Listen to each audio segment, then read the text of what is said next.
عمر رضی اللہ تعالیٰ عنہ ایک مرتبہ مدینے کے بازار سے گزر رہے تھے تو وہاں ان کے سامنے اچانک ایک آدمی آ گیا اور وہ ہائے عمر کرنے لگا. تو عمر بن خطاب رضی اللہ تعالیٰ نے فرمایا کہ آپ اتنی درد بھری آواز سے ہائے ہائے کیوں کر رہے ہو, کیا وجہ ہے؟ اس آدمی نے عرض کیا یا امیر المومنین فلاں علاقے میں ایک آدمی ہے جس کو آپ نے عمل مقرر کیا ہے. اس نے ایک آدمی کو کہا یہ گہرا کنواں ہے اور اس کے اندر اتر کر دیکھو اس کے گہرائی کتنی ہے. تو اس آدمی نے اپنے عامل کو یہ عرض کیا حضرت صاحب آپ مجھے اندر نہ بھیجو, میں کمزور آدمی ہوں, سردی کی وجہ سے میں اکڑ کے مر جاؤں گا.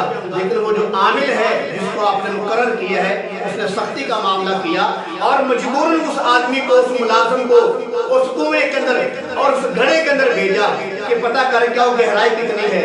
وہ آدمی اندر چلا گیا اور اتنی سردی کا معاملہ تھا, جب وہ باہر آیا تو وہ کانپ رہا تھا اور وہ چند منٹوں کے بعد اکڑ کر وہ مر گیا.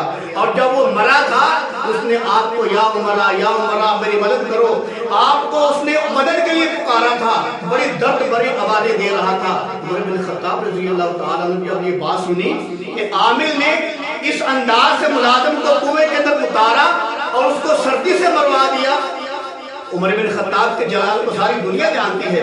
تو عمر رضی اللہ تعالیٰ عنہ نے ایک آدمی فوراً بھیجا کہ فلاں عامل کو جلدی بلا کے لاؤ.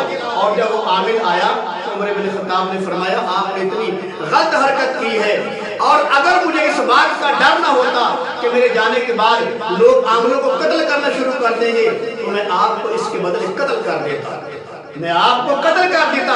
آپ نے ایک آدمی کی جان لی ہے, اس نے کہا بھی تھا کہ مجھے گہرائی کے اندر نہ اتارو, میں سردی سے مر جاؤں گا, لہذا آپ نے جبراً اس کو یہ عمل کرنے سے پہلے مجبور کیا. پھر عمر بن خطاب نے فرمایا نہیں اب آپ کو چھوڑا نہیں جائے گا.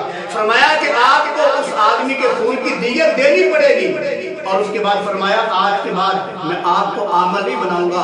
اور فوراً عمر بن خطاب نے حکم جاری کر دیا, فرمایا میں اس عمل کو معزول کرتا ہوں. میں کہتا ہوں قربان جو عمر بن خطاب کی ہمدردی پر, عمر بن خطاب کے احساس پر, اور یہاں شیخ رشید کو ساری دنیا جانتی ہے جس کی گورنری کی وجہ سے, جس کے اقتدار کی وجہ سے, جس کے عہدے کی وجہ سے ٹرینوں کے ایکسیڈنٹ ہوئے, ہزاروں جانیں ضائع ہو گئی, مگر اس کو معزول نہیں کیا گیا. یہاں وزیروں کی گاڑیوں کے نیچے آ کر ملازمین مر جاتے ہیں, غریب کا بچہ مر جاتا ہے اور ان کو معزول نہیں کیا جاتا.